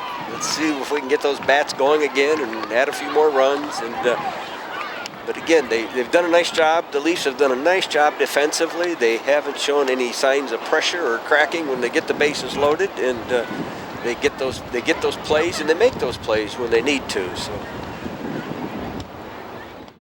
This TV50 telecast is sponsored in part by B&B Lawn Equipment and Cyclery, On Guard Security, Central Bank, Chicago Street Decorating Center, Vandemore Funeral Homes, Eric Henderson and Greg Anderson of Country Financial, Geneseo Dairy Queen, Stackhouse Ford, Farmers National Bank, Geneseo Telephone Company, Holland & Sons, Hammond Henry Hospital, Hazelwood Homes, IDC Technology Solutions, Geneseo Good Samaritan Village, Northside Rexall Drug, ProTech Auto Body, Turpins of Geneseo. Please patronize these fine businesses and let them know you appreciate their support of this TV50 telecast. Looks like we'll go 3-4-5 this inning, Joe. Katie Lenz will lead it off. Jenna Mickley will be batting second this inning, and I think Lindsay Bigley will be up third. Watertown still has the same pitcher, so this should be our fourth and possibly fifth look at him. Fourth or fifth, yeah. Fourth or fifth for some of these girls. So let's see if we can start putting the ball in play a little harder. Yeah. Watertown's done a nice job defensively, though. They've thrown the ball to cut off people. They haven't allowed Geneseo to get that extra base like several other teams have allowed. So, but Katie's a good leadoff hitter. Maybe she can get us going. Yeah, very, very fundamentally sound Watertown team. They're definitely not out of the woods yet. Their 3-run lead isn't safe as they have to face the heart of the order here. Katie Lenz into bat for the Leafs, playing shortstop. Done a nice job today at short. First pitch, ground ball hard to shortstop. Makes a nice play on it over to first for the out. Yeah, their shortstop's a good ball player. She's hit the ball well and fielded the shortstop position very well. I don't think she's made any errors and made a lot of putouts. Jenna Mickley in the bat for the Leafs, one away. Last inning, a lot of first pitch swings by the Leafs. Start out this inning the same way. Looks like the pitcher is on to us. Threw a first pitch, off-speed pitch that time. Didn't want Jenna sitting on that fastball. Second pitch, hard hit ball down left field line, foul. Again, she's out in front of that slower pitch, change up and the off-speed stuff. So got to sit back and wait and wait and wait on those pitches and then explode. I'm sure Coach Pettit has reminded the girls of that. 1-1 the count to Jenna. Another hard hit ball. She got that one fair though. That's down the line. Whoa! Left fielder does a, I'm not sure what you call that, Joe. That was a face dive. The left fielder did a great job of stopping the ball. Jenna ended up with a double, but the left fielder did a nice job of backhanding the ball down the line. And so let's see if we can add a run here with great hit by Jenna down the line for a double. The left fielder did a dive for it and stopped it, but her momentum, her back legs carried her up onto her head and shoulders a little bit. Quite a gymnastic move there. Looked very uncomfortable, but she's up smiling. So nice double by Jenna. Get the Leafs going here in the top part of the seventh. Lead 7-4 with one away. And Lindsay Bigley's in the bat. Here's a ball, right center field gap. Both fielders over. Right fielder has it to make the play. 2 away. Lindsay got under that one a little bit. Wind not blowing near as hard as it was earlier. Right fielder was able to come over and make that play.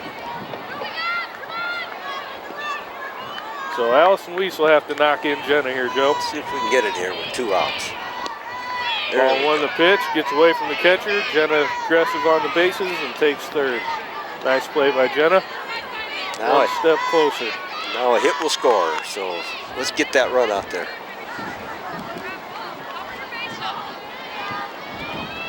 Allison's had a hot bat this week. Oh, high grounder to third. Third baseman jumps up, makes a nice play over to first to end the inning. 6 inches higher, that's over her head, so. Yes. Allison pounded that one into the ground, took about a 15 to 20 foot hop to the third baseman and made a nice play on it. We head into the bottom of the 7th. If the Leafs can hold them, we'll be out of here 4-0, folks. 7-4 lead against Watertown, Wisconsin. Done a real good job today. Just Geneseo's had a little more offense than Watertown, able to get the hit at the right time. Yeah. I think Coach Pettit, he's huddled them over there before they go out for defense in the bottom of the 7th. I think he's talked to them about their 7-4. You have a 3-run lead, so you can play conservative. You can play for the outs. can give them a run, you can give them a leadoff bat and run. That's not going to hurt you, but you don't want to give them that big inning and those extra outs and so forth. Just play for 3 outs, and I think we'll be fine.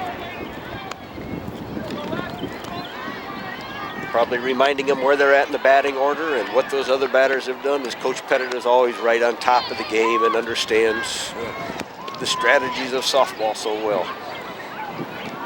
Yes, he does. And there won't be any defensive changes this inning for the Leafs. Looks like we're the same across the board. The Leafs will get set to play what we hope will be the last half inning of softball here in sunny but chilly Florida this morning. Yeah, Lexi Clark has done a nice job in this tournament, having done a lot of innings of varsity experience pitching. She pitched a lot last year, was the mainstay on the JV team, but she stepped up in this tournament and done a nice job. She's a different type of pitcher, off-speed, curves, breaking pitches, and has done a real good job. Her and Emily Zadorak have shared it, and then Taylor Weiss came in and threw an inning or two the other night and did a good job. So the future looks very bright for Geneseo softball. Yes, it does. Here we go. First pitch at the bottom of the 7th, in there for a strike. Lexi working hard out there. Took a couple innings off. Emily Zadorak came in and did a nice job. Strike 2 to the batter. Now she's back in to pitch the last inning here for the Leafs, hopefully. 0-2 the count. Lexi's ahead of her. Ball. She'll nibble at the corners here, Joe. Try to get that batter to swing at one. Try to get that outside pitch. Get a call, 3rd strike, or get a swinging one. There, that was a good pitch, Nice Fire. pitch. Batter thought about it, but didn't pull the trigger. Just a little bit 2-2. too far outside.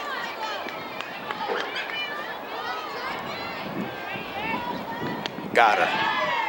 Nice pitch from Lexi.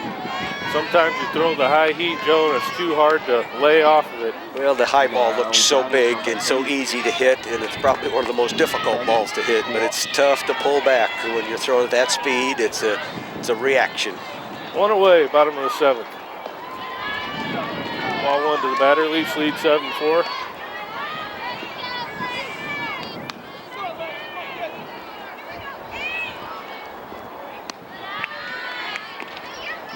Boy, getting that lead-off out is big, and when you have a 3-run lead like this and keeping the runners off base, it takes away the other opponent's strategy as far as bunting and hitting and running and those types of things.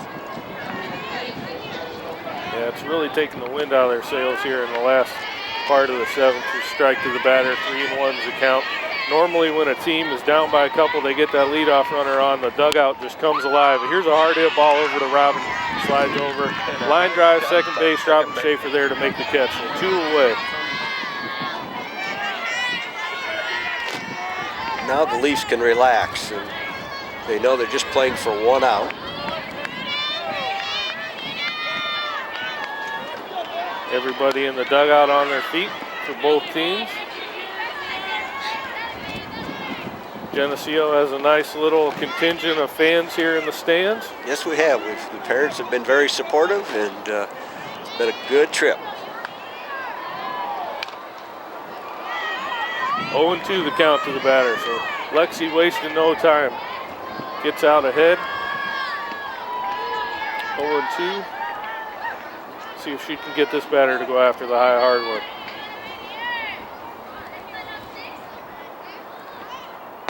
Well, it indeed was up in the zone, a little bit outside. Batter laid off that one, 1-2. Boy, Joe, I think the Leafs have to go home feeling pretty good about this 4-game stretch here in Florida, how good the bats were and how good everybody stepped up and played. Yes, they should. And as a season, they're maturing. Bob had a lot of holes to fill this year, and there's a ball hit back to Lindsay Bigley for the 3rd out.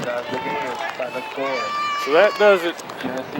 7-4 is your final here in 7 innings against Watertown, Wisconsin.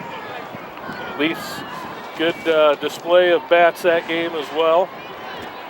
1 home run by Lindsay Bigley. A couple extra base hits, and Leafs go home 4-0 from Florida. And at this point in the season, they're 10-0-1.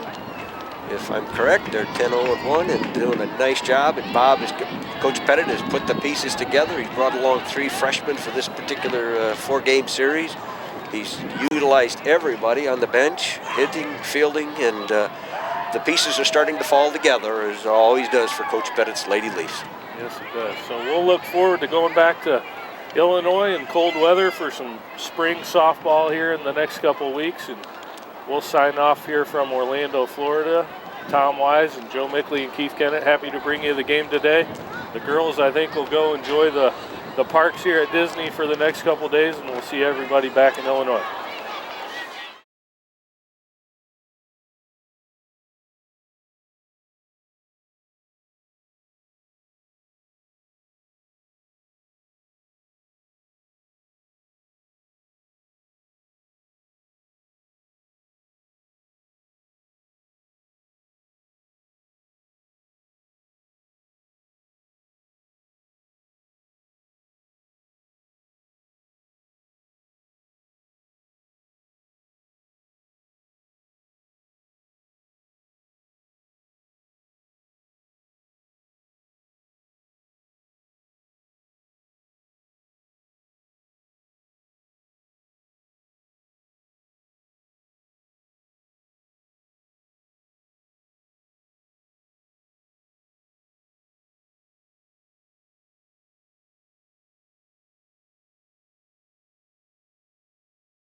Geneseo 49.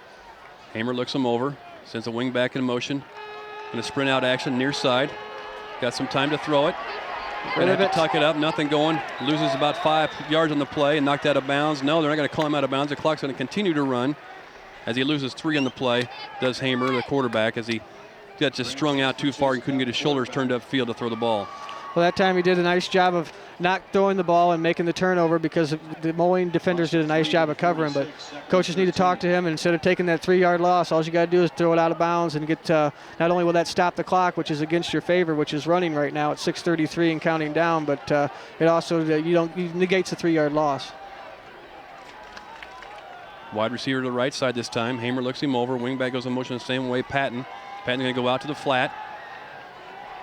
Got a receiver downfield. He's going to be sacked. No gain in the play. He's going to be dropped for a loss of about 3 on the play. That'll bring up a third. That'll bring up third and about 16 for the Leafs, and timeout's going to be called on the field by Geneseo. So we sprint out left and split out right. Sprint out left and sprint out right both ways, but didn't have anything going for Well, once again, Nick Hamer as he tries to get the ball downfield by the way of the pass. And both times gets knocked out of bounds and sacked that last time. So third and 16 for the Leafs, and then move the ball back to the Geneseo 43-yard line. You know, Nick Hamer just out there, the senior, 6'1", 185, just trying to make a play, and you realize that, but they need to get at him and let him know that if it's not there, that you can easily throw that ball away. And We saw it come to the near side of the play before. He did the same thing, and then he went to the far side and did the exact same thing. And both times the clock kept running, and right now the clock is your enemy. And right now Geneseo was facing a long 3rd and about 15 from their own 43-yard line at 6:05 left back in the fourth quarter. Geneseo's trailing 14-3. Well, this is one of those things where you try to pass it and you wait to the fourth quarter, John, and you haven't done it all game, and it's it's a broken record. We've seen it before. It's tough to do if you don't do it consistently. We're going to see a shotgun formation out of Geneseo. Shotgun formation, Geneseo. I'll say it again. Shotgun formation, Geneseo. Hamer at the quarterback. Sprint out action is near side. Got pressure on the backside. Throws the ball downfield, incomplete. That'll bring up a 4th down for the Leafs. Well, that time, like you said, you had to say it twice because it might not have made sense, but Geneseo went to the shotgun formation and had a couple guys open, but it's hard to throw that ball when you're on the run, and right now Hamer just needs to take a deep breath, pose himself, and realize that he can just stop and pop. He had the receivers there, and now Geneseo's going to roll it out, and they're going to punt the ball with 6:01 left in the fourth period, trailing 14-3. 14-3, like I said, with 6:01 left. Ball's on the 43-yard line of Geneseo, 4th and 16, and Robertson will come in to handle the punting. Hood's back deep, standing at his own 25, 27-yard line for Moline. Snap's good, back to Robertson. He fumbles the snap and gets hit and dropped at the 32-yard line. Well, John, it's one of those. Snap was a little bit high, and as he tried to bring it down, he couldn't field it. Well, it's one of those when it rains, it pours, John, and right there, Geneseo did, they had the offense moving a little bit, then they tried to do some things that they haven't done all night, and it cost them. And right now they had to actually use a timeout on that last possession and then a high snap. He did a nice job of initially getting the hold of it, but then he dropped it trying to bring it down, and Geneseo's going to turn the ball over on their own 34-yard line here with 5:55 in the fourth quarter, trailing 14-3. And right now the time is definitely against you, and this defense has to step up and make a play, and they got to make it quick. Quarterback's going to go under center this time for Moline. Vic Roy, wishbone formation. Gives the ball to Welser in the backfield, number 12 with the carry. Picks up nice yardage down to the 25-yard line. Close to the first down, going to be short by a yard. 26, that's a gain of 8, brings up 2nd and 2. Well, right now Moline's just got all the confidence in the world right now, and they realize that they're just going to keep this ball content to run it and get that clock moving. And right now they were able to pick up 8 more yards. And Geneseo, you know you're down, but you got to keep playing football. You can't just give up and hope something can happen, because we've already seen Moline turn the ball over 3 times this first half, John. So you never know when the play is going to happen. So you just got to keep flying to the ball. 2nd and 2 for Moline on the Geneseo 26-yard line. Moline trying to eat up some clock here, keeps his team down in set position. They got a wishbone formation in the backfield. Wait until the last second to run the play. Backside, 33 with the carry. On his feet, may break free, goes over the 10, down close to the 10-yard line, tackled there by the defensive backfield of Geneseo. That's going to be enough for the first down. First down, excuse me, to the 15-yard line. 1st and 10 for Moline. Well, right now Geneseo's just, I'm sure that, they got their heads down. They just got to realize that they got, you got to swallow some pride here, and you got to keep them out of this end zone. It's Geneseo right now. Moline's 1st and 10 from the Geneseo 15, 5:04 counting down, and obviously Moline's in no hurry, but they want to try to put it in this end zone against the Geneseo team who they sure do, who clobbered them last year, and they want to make a statement. So there's a time to, show them who you are and play to the end of this football game. 14-3 is the score on the board. Geneseo's down. Gives the ball to Welser. He's going to try to get outside. He's still on his feet. He slid through that tackle, over the tackle. Now it's a scrum on the field. And brought down. After no gain in the play, had him stopped in the backfield once, got him up, brought him back to the backfield again. And I don't know who he gave the tackle to there, because everybody was in that scrum. It looked like it was a rugby pile there, John, at the end. But Geneseo's going to look back on this film with the coaching staff. And obviously this game's not over. There things can happen with 4:20 counting down. Geneseo down by 11. Facing a 2nd down and 10 from their own 14, Moline is, and they missed a lot of open tackles when they had them wrapped up when it turned out to bite them. That time they had about 3 guys on Welser, and he squeezed through. 4:01 left in the ball game. Geneseo's down by the score of 14-3. Long count. Crossbuck in the backfield, number 44, Hood with the carry. And the flag was thrown on the play. Thought that was a ball squirting out. There's still a scrum at the goal line. No indication what the... I don't know if I've seen 2 plays in a row where a scrum has been formed like that around the ball carrier nearly that much. Well, yeah, and he's right down by the goal line, down about the 2-yard line goes Hood. There's a flag that was thrown from way back in the defensive backfield. And they're going to march Moline back. Well, Geneseo's content to tackle these guys high, and that's what's happening. The running backs are still driving, and then the big boys come behind them and just start shoving them. And Geneseo does the best they can to try to move the pile themselves. But if you take that running back's legs out from under him, he's not going to go anywhere. And fortunate for Geneseo, they got a penalty against Moline, which is going to drive him back. Otherwise, this was probably going to be first and goal. Illegal use of the hands moves the ball back to almost right at the 20-yard line, 21-yard line. Brings 2nd and 15 for the Maroons from the Geneseo 21-yard line. 14-3, Geneseo's down to the Moline Maroons here at Browning Field. Wishbone formation from Moline. Gives the ball to 35 right up the middle. The big fullback still on his feet. DeBiser's all over him, trying to push the guy the other way, but boy, he just plows forward, just keeps it moving. Well, you can't tackle the shoulder pads, John. You got to go for the knees on these big guys, and we saw it all night. They're just not wrapping up, and the guys are throwing them off. And that time you just moved the pile again 6 or 7 yards after the initial contact, and where you had yourself a 2nd and 15 before, and now it's going to be 3rd and 5 from the Geneseo 8-yard line, 2:54 counting down. 14-3 is the score, and Geneseo's only lone score of those 3 points was early on, with a field goal early on in the second quarter. Moline's threatening again here at the 8-yard line. Long, using up as much clock as they can. They'll be inside 2:30 by the time this play's over. Quarterback gives the ball right up the middle this time. The fullback with the carry. Still on his feet, close to the goal line. Touchdown, Moline. That time just a misdirection, and Geneseo, it's plagued them all night, John. They just they get there and they wrap up. They could bring him down, but they try to take him high. And these running backs, credit Moline's running backs, they're doing a nice job of keeping their legs driving and freeing themselves. And once they free themselves, they do a lot of damage. Geneseo's caught them in the backfield several times, even on the 95-yard run previous, and they just didn't wrap it up. And Moline's made them pay for it, and that time they did again with the touchdown. So the score is 20-3 on the scoreboard. 2:27 left, and this is a 3-0 ball game at halftime. Kicks up. That's going to be good to make the score 21-3. Moline over the Maple Leafs.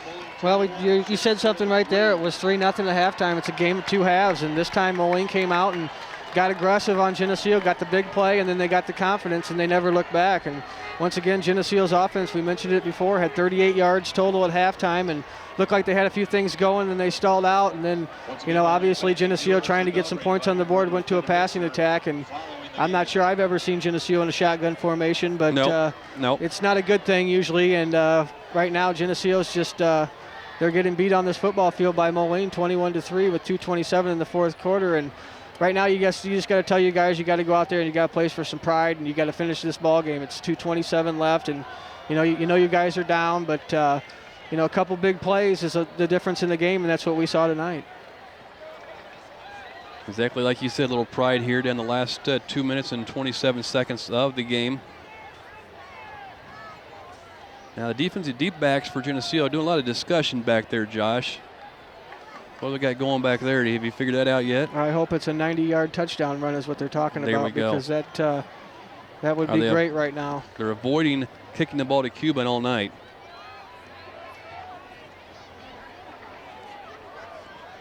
And that's what they're doing, trying to disguise where Cuban's going to go to. And now the kick goes up, approaches the ball, should be, let's go. And they're going to call him on it. They took a good 4 minutes there, John, and they my gosh, how long can they stand there?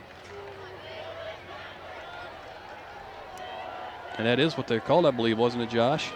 Yeah, they had to take too much time. We waited forever. You mentioned that Geneseo was lined up to maybe disguise Cuban because he's done a great job of running kicks back. And that time Moline just sat there. And I think they waited to see what Geneseo was going to do. And what it's going to do is probably cost him 5 yards. And they're going to kick it off again at the 40-yard line.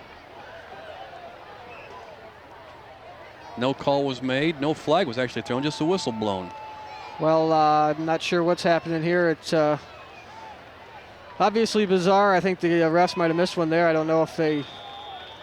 I'm not sure why they blew the whistle. I don't know. So they've blown the whistle to put the ball in play. Now he's asking for permission to kick the ball again, but the whistle's already been blown. Okay. Back deep. Kind of a knuckleball goes down the field. Gonna fielded by Geneseo. Looks like Peel with the nice move. with the ball.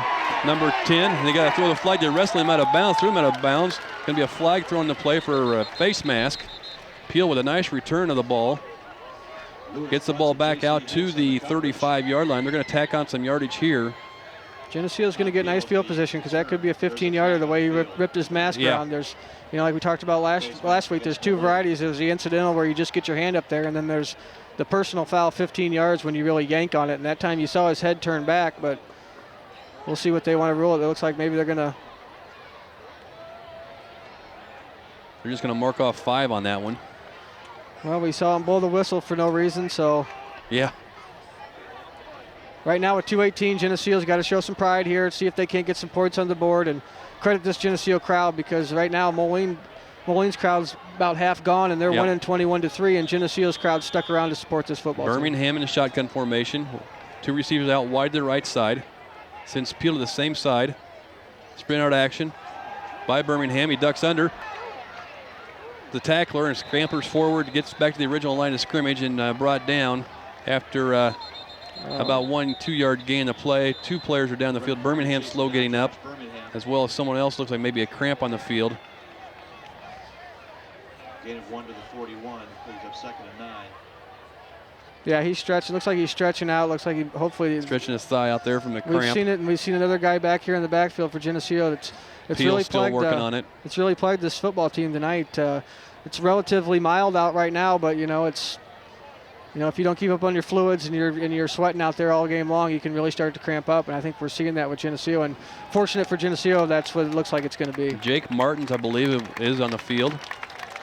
Walking off under his own power, certainly a cramp. 2:07 left in the ball game. Geneseo's down by the score of 21-3 versus these Moline Maroons here. And the second half has been all Maroons so far.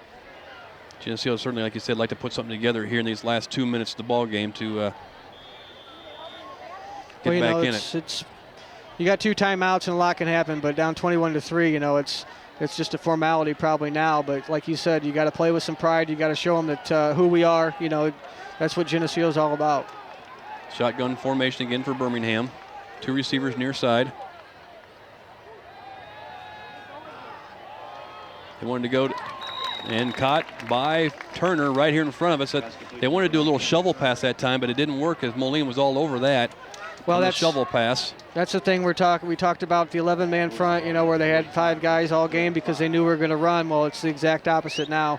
Geneseo obviously trailing. They know we got to go to the air, so it's a little bit different Moline defense, and they're playing the run. And what you really want to do is be balanced where you can, give and take, and that complements each other. The run-pass relationship really complements each other. But right now, Geneseo's forced to throw the ball and try to get down the field as fast as possible. 3rd and 5 for the Leafs at their own 45-yard line. Deviser out wide near side. Turner wide to right side. Peel goes in motion. Sprint out action by Peel. Gets the ball downfield. Intercepted by Moline. And returned back to the 40-yard line of Geneseo. Interception. Well, that's what happens, John. We just mentioned it. Moline's pretty much in a prevent offense. If you watch the game or listen to the game all night, that they had not a guy within 5 yards of the line of scrimmage the first 3 quarters, and that time, obviously Birmingham trying to throw the ball. They had about 4 or 5 guys about 15 yards downfield, so they knew it was coming, and they just tried to force something, tried to make a play. It's hard to blame him, on the interception because 21-3, you're just trying to. Everybody in the place knows. Yep, you're just trying to move the football down the field, and with 1:33 left in this ball game, I'm sure that Moline's just going to try to run this clock out. 1:33 left. Ball's on the 38-yard line of Geneseo. Give the ball to Welser.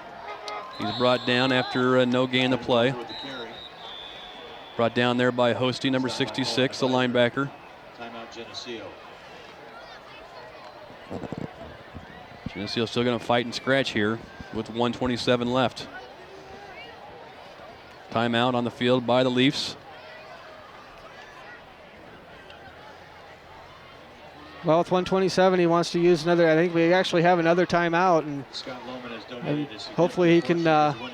You know, I guess you're just talking about pride there. You know, you're just making sure that you guys are ready. The big thing is here. Hopefully, you know, with the cramping and stuff like that, you don't want to see anybody get injured with 1:27 left in this ball game. Yep. With the 21-3, Moline leading them with the ball, also at facing a 2nd and 12 from the Geneseo 39. And right now, it's just, you know, it doesn't happen very often during the regular season where Geneseo gets you know, manhandled in the second half, and it's you know, it's disheartening, and you know, you're lost for words almost, John, because you're used to Geneseo doing the exact opposite.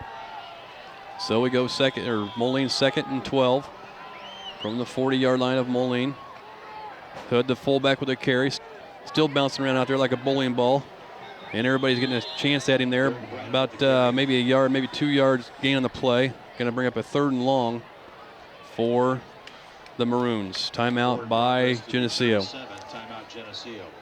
Well, he's used his last timeout, so I guess you can't take him with you. Maybe that's his philosophy with 1:18 down 21-3. But Geneseo, you know, facing a 3rd and long, and you know, sometimes, you know, Geneseo, we talked about Moline's size, and Moline was actually, you know, unlucky and lost to Sterling, which sounded like a game they dominated last week. So this is a good Moline team that Geneseo had to come in here and play, and you know, up 3-0, and the turnovers and, you know, some big plays is what really turned this ball game around. Otherwise, you know, it's a lot closer than the score is actually going to look. But you know, Geneseo's going to go back and look at this tape and realize how many tackles they missed and opportunities and stuff like that. And sometimes, you know, a losing experience, you can learn more about your team than you do winning. Yep, you're exactly true there.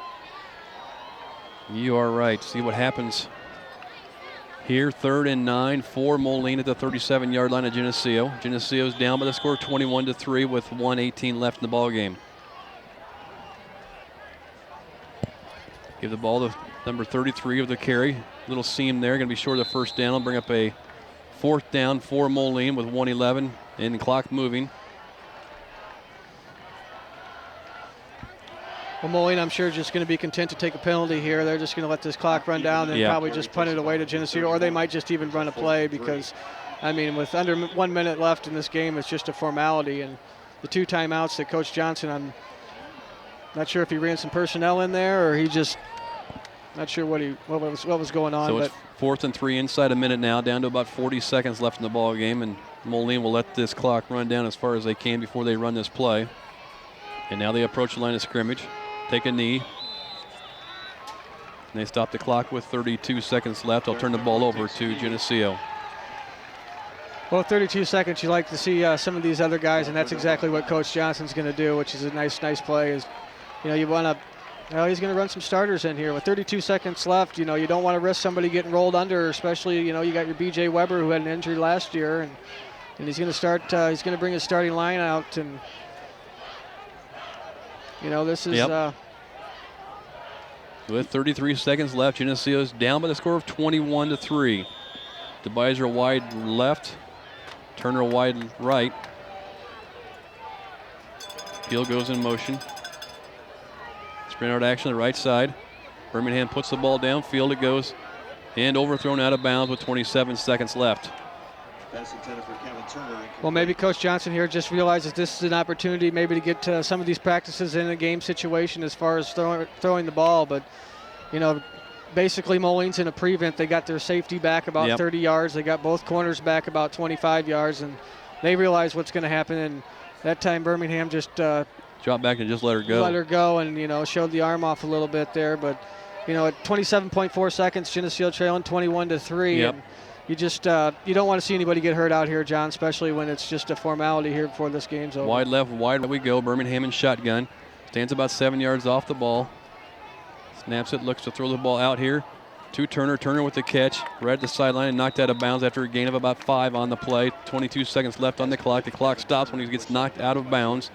It'll bring up a 3rd and about 4 for the Leafs. That's been actually a good play for Geneseo. It gives Birmingham a nice chance. He doesn't have his feet moving, which they like to roll him out sometimes. And when your feet's moving, if you're ever playing in the backyard, it's harder to make an accurate throw. And this little quick out to Turner has been a nice little play because he sets his feet and he's hit him twice on strikes on the sideline. And that's something to that maybe you can work on later in the future. 22 seconds left. 3rd and 4 for the Leafs.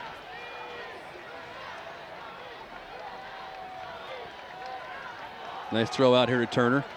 Going to be close to first down. He's going to be knocked out of bounds. He'll stop the clock at the 45-yard line. So, if nothing else, we're getting some passing out there and making some things happen as far as throwing the ball. Well, that's what maybe something we'll have to, the way the offense kind of sputtered here tonight, that might be something we have to start doing a little bit more. Maybe open it up and throwing the pass a little more often. You're exactly right. That's why he's the coach and I'm in the stands. If you can get some practice and get some plays and get some confidence into these guys, and that's something I wish I would have saw in the first half a little bit more. I think he would have really been easier to run the ball a little bit on Moline, but that's all. That's water under the bridge. Some nice catches by. Nothing that time as he gets sacked. He's dropped for a loss in the play, and that'll pretty much do it for tonight's game as the clock will wind down. And there we go. The final horn going to sound with the Moline Maroons victorious over the Green Machine tonight by the score of 21-3.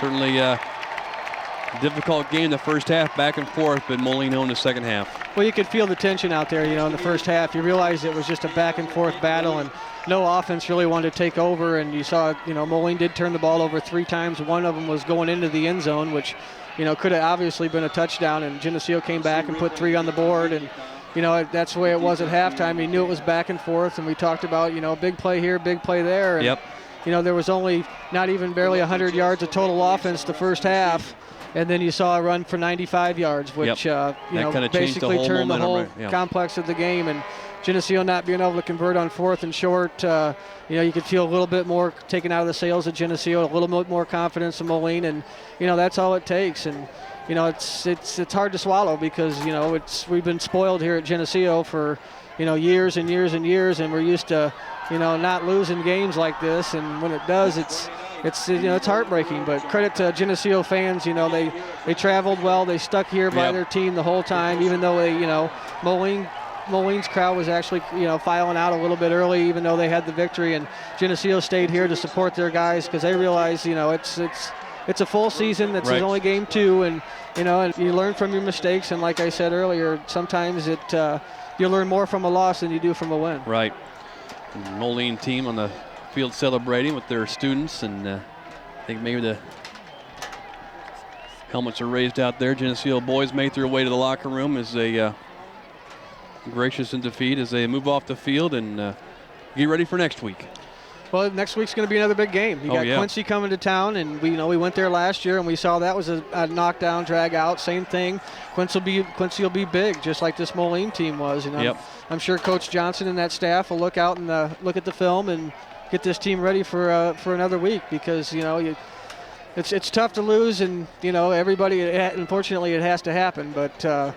It's the character of a team is shown best is when you get your back against the wall and then how you come out. Exactly right there. As we wait for some stats here from our statistician, Willis Handel and John Buzzard, and Keith Kinnan still has the camera rolling on the crowd as they make their way out of Browning Field here in Moline. It was a great night for football here, and the outcome was not what we wanted, but certainly the sophomores gave us something to hang our hat on with the victory tonight by the score of 14-6.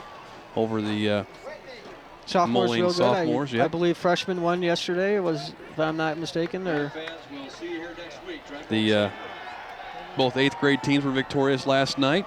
So the future is looking bright, much like it always is at Geneseo. And like you say, it's a tough thing to swallow. I've been doing this is my 3rd year, and I've only lost 2 games, and they've been playoff games because 3. But during the regular season, Geneseo doesn't lose many games, and when it does, it's a tough pill to swallow. But that's football. Some teams got to lose. That's why they come out and play the game. Exactly right there. Sometimes you feel as if maybe you're a little spoiled about what you see year after year after year, and it hurts. It hurts when things don't bounce the right way. So And you'll find that that's why some teams play hardest, against Geneseo, because it makes their season if they can beat Geneseo just because of the tradition. A few stats on the evening. Welser for Moline, 16 carries for 167 yards. One of those carries was a 95-yard touchdown run. Navy, 6 carries for 28 yards. Vic Roy, the quarterback number 7, came in 3 carries for 12 yards. Hood, number 44, with 4 carries for 23 yards. Branham, 6 carries for 17, and Scepter 1 for 5. Welser was 3 of 7, passing the ball for 18 yards. Geneseo running the ball. Cuban was 10 carries for 35 yards. Johnson, 14 carries for 49 yards. Tom Peel, 2 carries for 5. Hamer, 3 carries for -4. Birmingham, 7 carries for -10. Panicucci, 1 carry for -1. Logan Patton, 3 carries for 6 yards. Throwing the ball, Hamer was 2 of 3 for 18. Birmingham was 4 of 7 for 25. Kevin Turner caught all 6 of the passes received tonight for 40 yards. Team stats, Moline 12 first downs, Geneseo 9. Yards rushing, Moline 252, Geneseo 71. Passing yards, Geneseo 40, Moline 18. Total yards, Geneseo 111, Moline 270.